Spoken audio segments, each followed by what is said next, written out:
भारत और पाकिस्तान के बीच तनाव और संबंधों में नई घटना सामने आई है। एक ब्रिटिश अखबार द गार्जियन ने दावा किया है कि भारत की खुफिया एजेंसी रॉ का इसके पीछे हाथ है।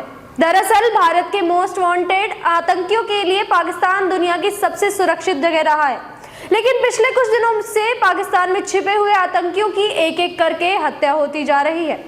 गार्जियन की रिपोर्ट में कहा गया है कि भारतीय पीएम मोदी ही इसके ऑर्डर दे रहे हैं, क्योंकि रॉ का कंट्रोल तो प्रधानमंत्री के पास ही होता है।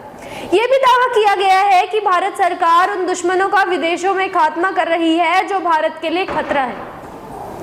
इसमें कहा गया कि भारत की खुफिया agency research and analysis wing raw ने 2019 पुलवामा अटैक की घटना के बाद से ही राष्ट्रीय सुरक्षा के लिए एक साहसी दृष्टिकोण अपनाया और कथित तौर पर विदेशों में अपने दुश्मनों का खात्मा करने की कार्रवाई शुरू की। भारतीय खुफिया एजेंसी रॉ के एक रिपोर्ट ने पाकिस्तान में हो रही हत्याओं के पीछे भारत का हाथ बताया है, जिसके बाद सरकार ने इस रिपोर्ट का खंडन किया है।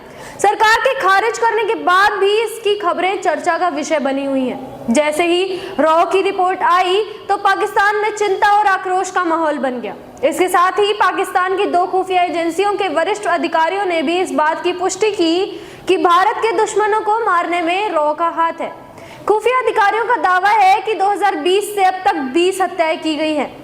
विशेषज्ञों का मानना है कि यह घटना भारत पाकिस्तान संबंधों में नए तनाव का कारण बन सकती है। दोनों देशों के बीच पहले से ही कमजोर संबंध है और इसके बाद ये विवाद और बवाल नए मुद्दे उठा सकता है।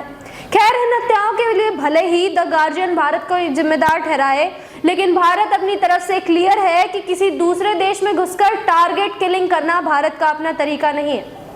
आज के लिए बस इतना ही। मैं इशिका, कैमरा पर्सन हिमांशु के साथ VU1।